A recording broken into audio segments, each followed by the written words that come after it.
작년 여름이었는데 한 6월쯤부터 시작했던가?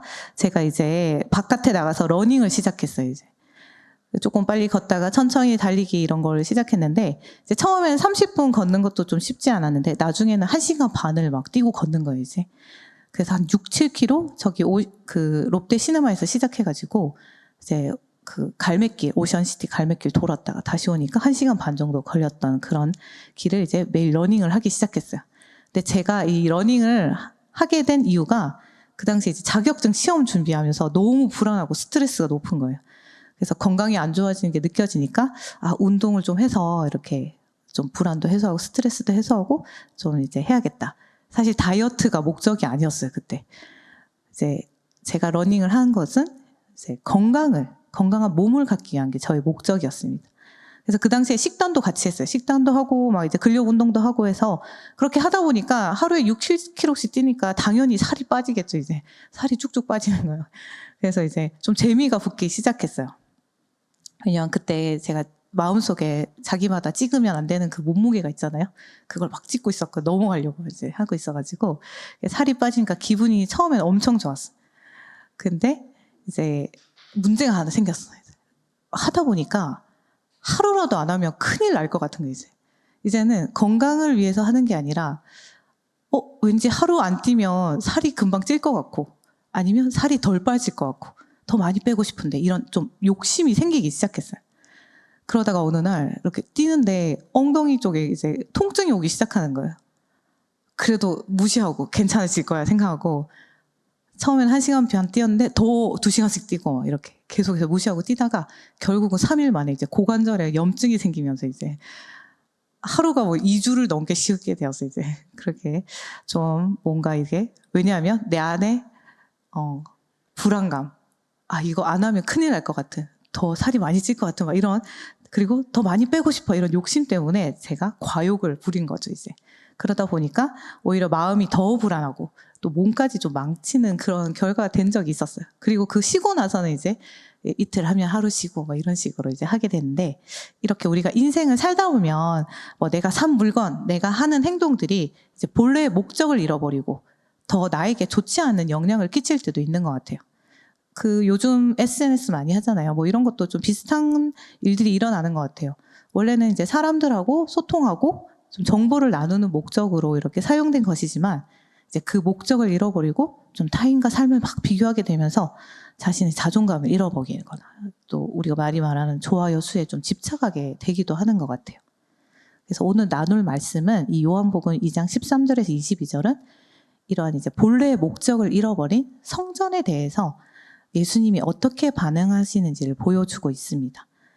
이 성전이란 것이 이스라엘 백성들에게는 굉장한 중심, 삶의 중심이라고 할 수 있는데요. 처음에 시작한 것은 성막의 형태였어요. 이제 이스라엘 백성들이 출애굽을 하면서 이제 광야 생활을 하게 됐죠. 그러니까 이제 이동하는 그런 성막이었어요. 근데 그 지어진 이유가 하나님을 예배하기 위해서. 그리고 그 성막 안에는 하나님의 임재를 상징하는 언약궤가 있는 지성소가 있었고 거기서 하나님을 만나며 하나님이 그들과 함께 하신다는 것을 보여주는 그런 장소였습니다. 그리고 나서 이제 가나안 땅에 정착한 후에는 이제 그 솔로몬이, 다윗 왕의 아들인 솔로몬이 이제 처음으로 이제 건물로 성전을 짓게 되었고 그 후에 또 바벨론이 쳐들어왔을 때 그 건물이 완전히 파괴되었어요. 하지만 나중에 또 바벨론에서 이제 포로로 돌아온 유대인들이 그 성전을 재건하게 되면서 그들의 그 신앙을 회복하는 계기가 되기도 했습니다. 그리고 이제 그 예수님 시대에 있었던 성전은 이제 헤롯 대왕 시절에 와가지고 이제 더 웅장하게 있던 것을 더 이제 재건하면서 이 성전이 유대인들에게 굉장히 중요한 종교적 중심지, 그리고 하나님을 만나는, 예배하는, 그리고 자신들의 정체성을 확립하는 그 엄청 중요한 역할을 하는 곳이었습니다. 그런데 이렇게 하나님을 예배하기 위한 목적을 가진 성전이 그 본래의 목적을 잊어버리게 된 거예요.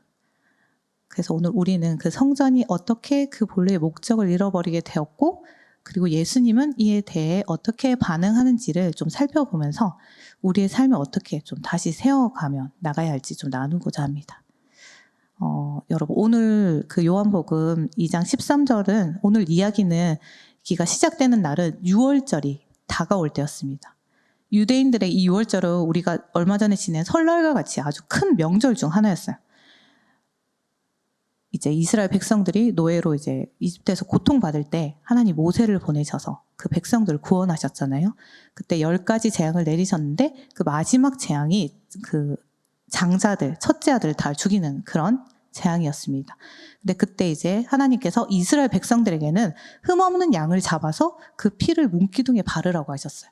그래서 이제 이스라엘 백성이 그렇게 하니까 천사가 그때 와서 그걸 보고 이제 그 집은 넘어갔다. 그렇게 해서 이스라엘 백성들이 구원을 받았다. 그렇게 해서 이제 넘어간다는 의미를 가진 6월절, 영어로는 Passover이라고 하는데 이렇게 넘어간다는 그렇게 부르며 그 날을 이제 계속해서 기념해 왔던 거예요. 하나님이 구원하신 그런 날인 거죠.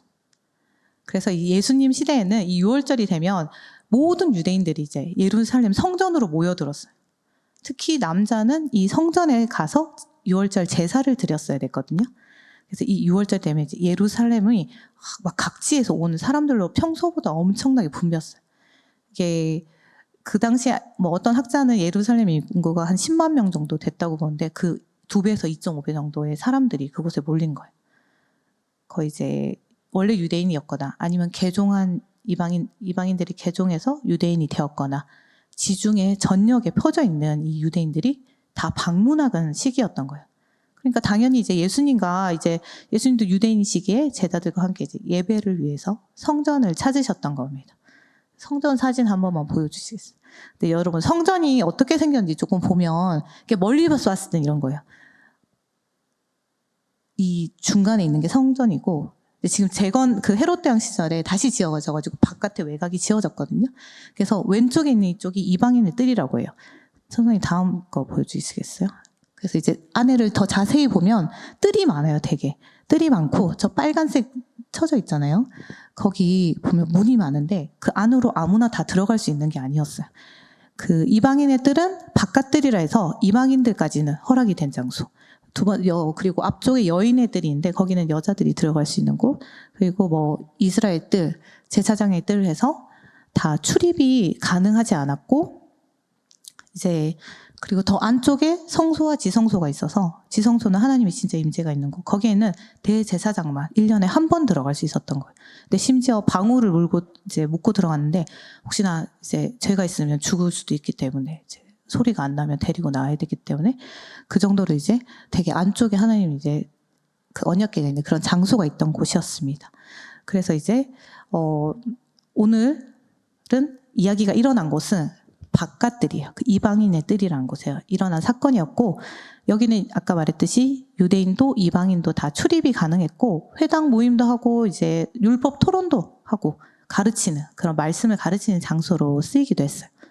그렇게 아무나 성전에 그냥 막 다 들어갈 수 있는 건 아니었어요. 각자의 신분에 따라서 뜰에 제한이 있었다는 거. 그리고 아까 봤던 그 안쪽에 그 빨간 벽 안으로는 유대인 남자만 제물을 가지고 들어갈 수 있었습니다. 그래서 이제 6월절을 맞아서 예루살렘 성전을 방문한 예수님과 제자들도 아까 말한 그 이방인의 뜰에 도착을 한 거예요. 근데 도착해서 보니까 이제 난리가 난 거예요. 맞아. 거기에 이미 소, 양, 비둘기 파는 장사꾼들로 엄청 넘쳐났고 이제 돈을 환전해주는 그런 환정상들로 이제 굉장히 시끄러웠어요. 이제 시장 같은 느낌이 있었던 거죠. 아니 왜 성전에 소, 양, 비둘기를 파는 장사꾼들이 넘쳤는지 좀 의아할 수도 있잖아요. 성전인데. 근데 이 당시에는 예배를 드린다는 게 이제 동물을 잡아서 제사를 드리는 거였잖아요. 그래서 성전에 올 때는 이제 집에서부터 흠없는 소나 양들을 이제 끌고 왔어야 됐어요. 그리고 제사장에게 이게 흠이 없다는 것을 검사받고 통과해야만 이 제물을 드릴 수 있었던 거예요. 그런데 아까 앞서 말한 것처럼 그 6월절에는 예루살렘 근처에만 사는 사람들이 오는 게 아니었어요. 엄청 멀리서부터 이제 걸어오는 거죠. 근데 거기서부터 동물을 끌고 온다는 게 쉽지 않은 거예요. 그리고 만약에 가지고 오다가 그 동물에 흠이 생기면 이제 탈락, 이렇게 검사에 통과가 안 되면 제사를 못 드리는 거예요. 그런 구조를 가지고 있었어요. 그리고 또 그 환전상은 왜 필요했냐 봤더니 이 당시에 이제 자신의 죄를 좀 면하기 위해서 그 돈을 냈었는데 속전이라고 해서 돈을 바쳐야 됐는데 로마 화폐나 다른 나라의 화폐로 낼 수 없었어요. 그 유대 전통 화폐인 이제 세겔로 바꾸어서 내야 돼서 환전소가 존재했던 것입니다. 그런데 이제 그냥 이렇게 이야기를 들었을 때는 크게 문제가 될 것이 없어 보여요. 필요하니까 또 편의를 위해서 했을 수도 있을 것 같아요. 하지만 이 광경을 보신 예수님의 눈빛이 바뀌시고 마음의 분노가 타오르기 시작하신 것입니다. 그리고 예수님께서 노끈을 엮어서 채찍을 만드시더니 이제 성전 안에 있던 양과 소를 전부 밖으로 내몰기 시작한 거예요. 그러니까 난리가 나겠죠. 이제 막 뒤엉키고 사람들이. 그리고 이제 불육을 팔던 상인들도 막 놀라서 물러서고 돈을 바꾸던 사람들의 상도 뒤집었으니까 돈도 쏟아지고 사람들 왜 이러냐 이러면서 막 당황해서 소리도 질렀을 겁니다. 근데 그때 예수님의 음성이 성전에 울려 퍼집니다. 내 아버지의 집으로 장사하는 집을 만들지 말라. 여러분, 예수님이 왜 이렇게까지 분노하시고 사람들을 책망하신 것일까요? 단순히 성전에서 물건을 사고 파는 것 때문일까요? 사실 이제 아까 말했듯이 제사용 동물을 판매하는 그 일 자체가 문제 삼는 건 아니었어요. 왜냐하면 이미 예배자들의 편의를 위해서 이방인의 뜰에서 이미 전부터 장사가 이루어지고 있었어요. 근데 더 큰 문제는 바로 사람의 마음이었어요. 이 성전에서 장사를 벌이게 된 것이 점점 그 유대인 지도층들이 부패하면서 상인들과 함께 이렇게 결탁해서 철저하게 자신들의 이익을 취하기 위한 그런 행위로 변질되었던 것입니다.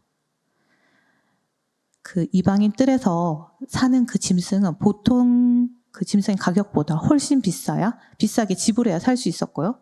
그리고 이제 그 많은 돈을 번 상인들이 그 자신들에게 이런 이권을 제공해준 그 제사장들에게도 또 돈을 막 주는 거, 로비하고 돈을 주는 거죠. 이제 지불했어야 됐고 그 제사장들이 받은 일부는 또 대제사장에게 올라가고 이런 또 구조를 가지고 있었고 그 환전소는 사실은 더 큰 사업이었어요.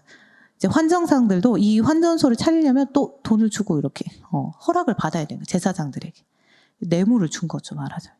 즉 제사장과 이런 유대인 지도자들은 자신들의 탐욕을 채우기 위한 수단으로 성전을 사용한 것입니다. 그런데 성전의 목적이 무엇이었나요? 똑같은 사건이 마가복음에도 기록되고 있는데요. 그곳에서 예수님은 이사야서를 인용하여서 성전을 이렇게 말합니다. 내 집은 만민이 기도하는 집이라 칭함을 받으리라 하지 않았느냐. 성전은 하나님께 기도하는 집, 하나님과 소통하며 하나님을 만나는 곳입니다. 하나님을 예배하는 것이 성전의 목적입니다. 예수님은 바로 하나님을 예배할 성전이 인간의 탐심으로 인해 본래 목적을 잃어버리고 장사의 수단으로 전락하는 것을 보고 분노하셨던 것입니다. 죄에서 자유하게 되었으며 하나님과의 관계를 회복하게 된 것을 기념하는 그 유월절 예배의 그 진정한 의미를 잊어버리고 자신들의 재물을 축적하고 남을 착취하고 이 부패해버린 유대인 지도층들의 그 탐심을 책망하시면서 결국 그들은 성전에서 이제 하나님을 예배한 것이 아니라 돈이라는 우상을 예배한 것이 된 거예요. 그래서 이제 청소를 하시는 예수님의 행동이 하지만 이제 단순히 그들을 벌하려 했던 건 아니었어요. 바로 하나님의 그 거룩함을 회복하기 위한 첫걸음이었습니다. 이제 그 모습을 본 제자들이 이제 시편 말씀을 떠올려요. 주의 전을 사모하는 열심이 나를 삼키니라. 예수님이 보여준 성전을 향한 그 열정은, 그 분노는 사실은 진정한 예배, 하나님 한 분만 바라보는 예배, 그리고 하나님과 올바른 관계를 갖기 원하는 그 갈망을 보여주신 거예요. 여러분, 성전의 목적은 하나님만을 예배하는 것입니다. 내 탐욕을 채우기 위해 장사를 하는 곳이 아닌 것입니다. 여러분, 요즘 쓰레기집 이런 이야기 들어보셨나요? 그 음식, 배달 음식이나 뭐 이런 물건들 사서 버리지 않고 하다 보니까 막 이제 집이 쓰레기처럼 되는 거예요. 한번 보여줄 사진, 이거 본 적 있어요. 세상에 이런 일이 나온 건데, 이곳이 저기 2층이에요, 지금. 말하자면 2층 집 들어가는 입구인 거예요. 근데 이 분이 집주인 아니고 PD인데, 저기 집을 들어가려면 거의 등산처럼 거의 이제 쓰레기를 뚫고 들어가야 돼요. 거기 들어가면 할아버지가 이렇게 엄청 조그만 장소에 이렇게 앉아 계세요. 그리고 나중에 알고 봤더니 아들은 탈출을 못해서 계속 거기서 갇혀 지내고 이런 이야기들이 있었습니다. 그래서 이제 저런 요즘에 이제 그 청년들 중에서도 이제 우울감이나 아니면 무기력하거나 아니면 또 저장장애라고 저런 걸 이제 쓰레기 버리지 못하고 모으는 사람들이 있거든요. 이런 이제 집에 이런 상태가 되는 사람들이 있습니다.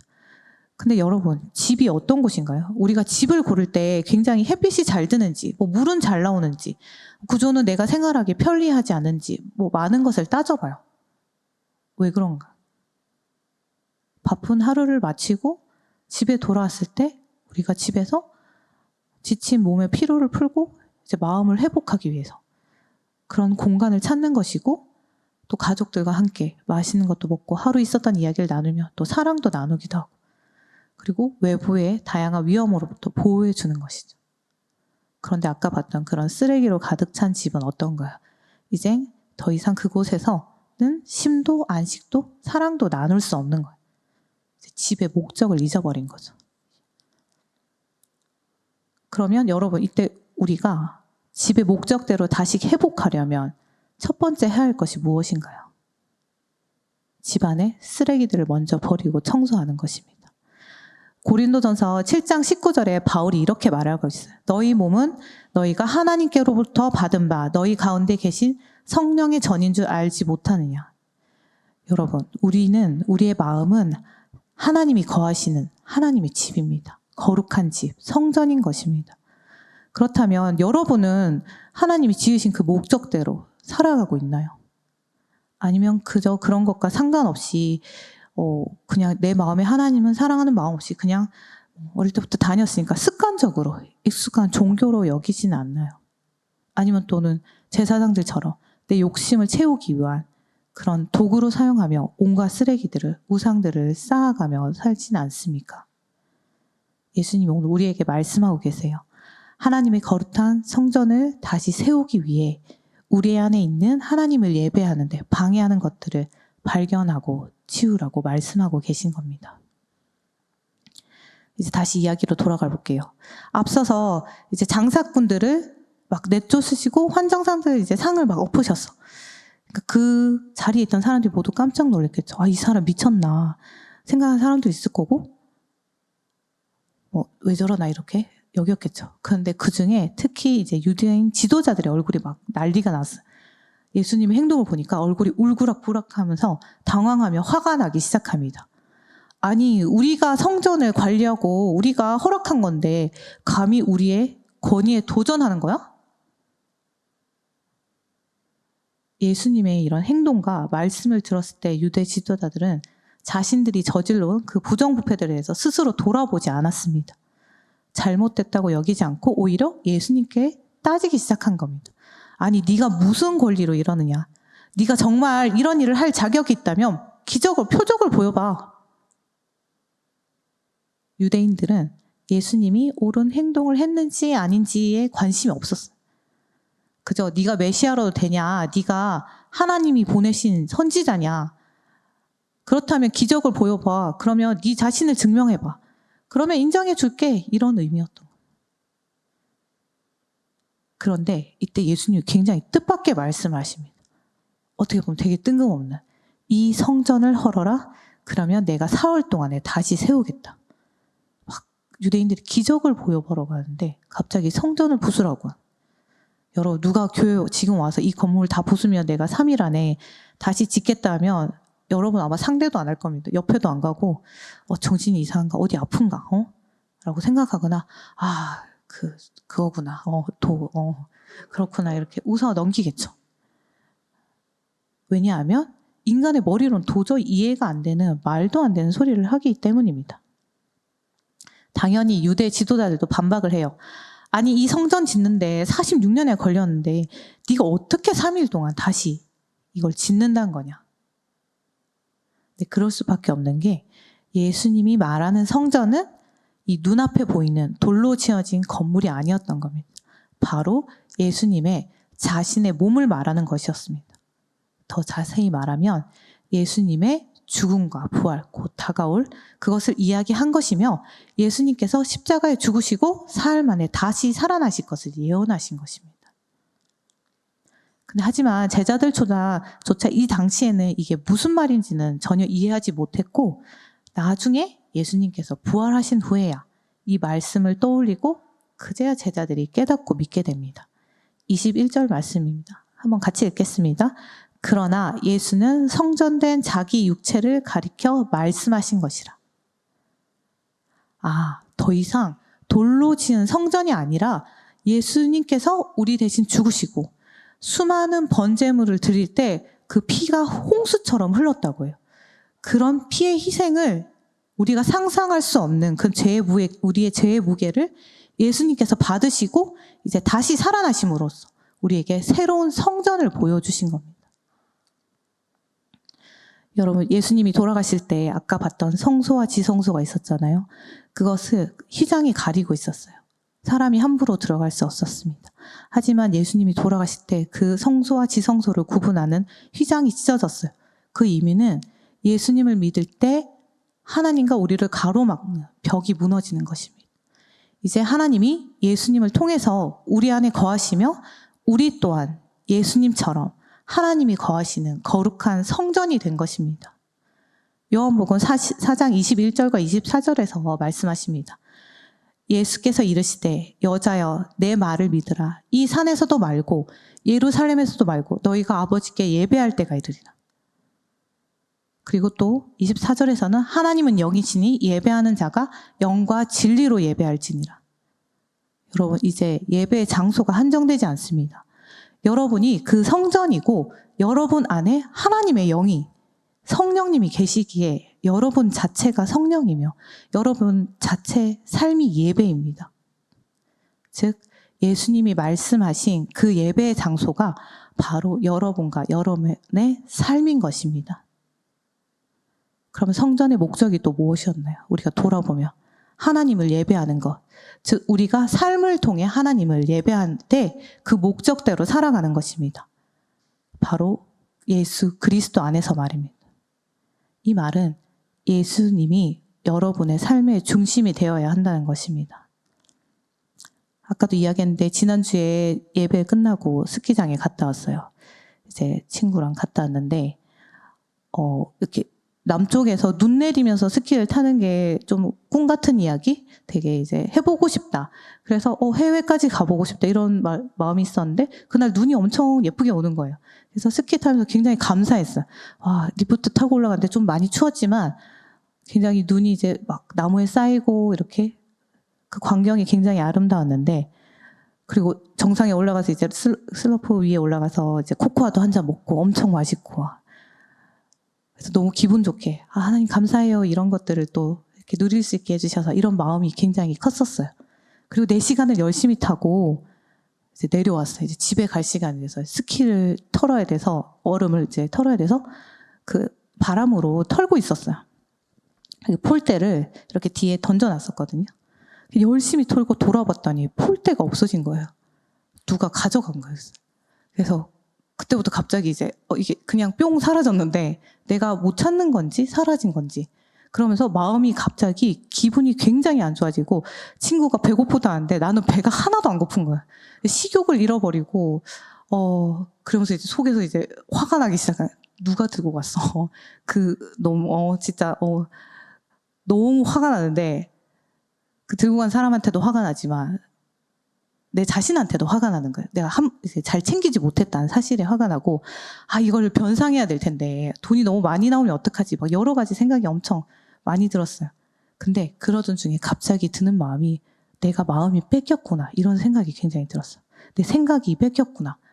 이번 주에 말씀 나도 같이 내가 준비해서 내가 전했는데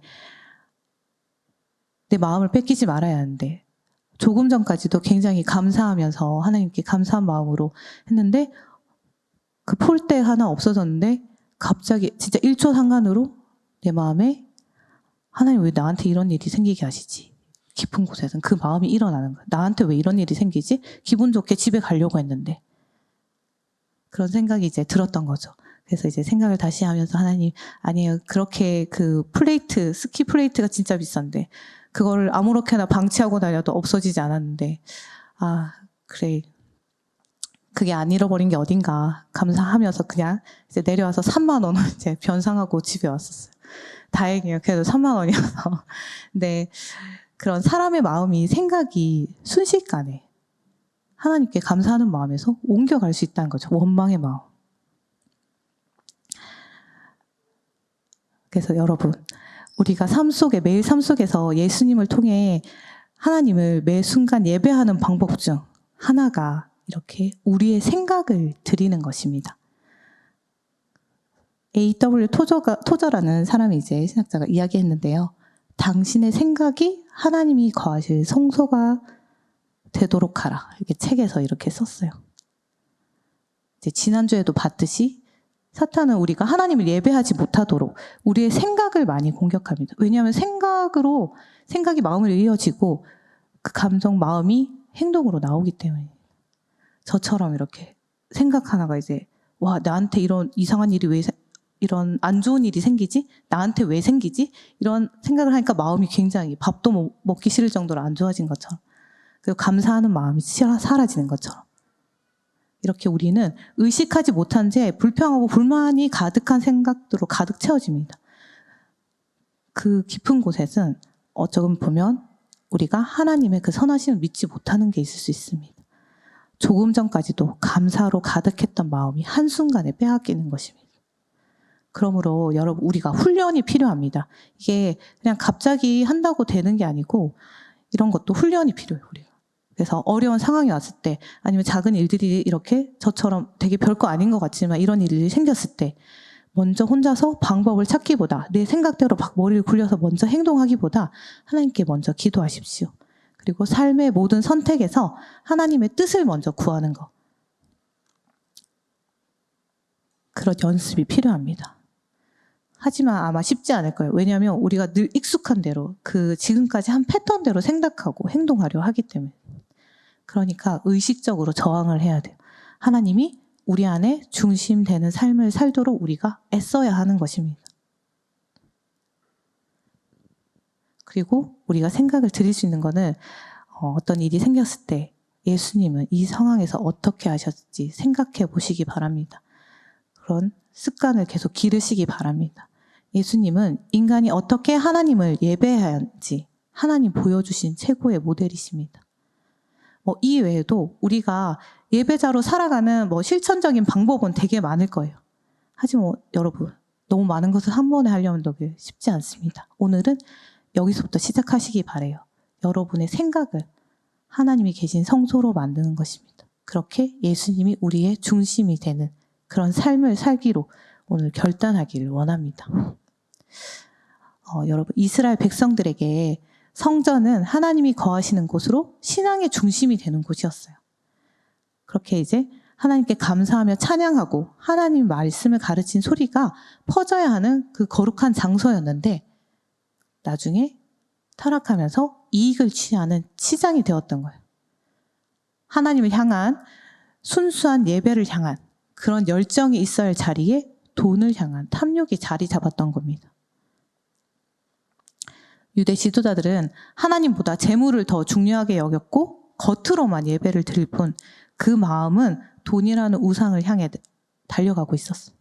또한 성전에서 장사를 하는 것이 잘못되었음을 자신들의 마음의 동기가 선하지 않음을 알아차리지 못하고 영적으로도 무감각해졌어요.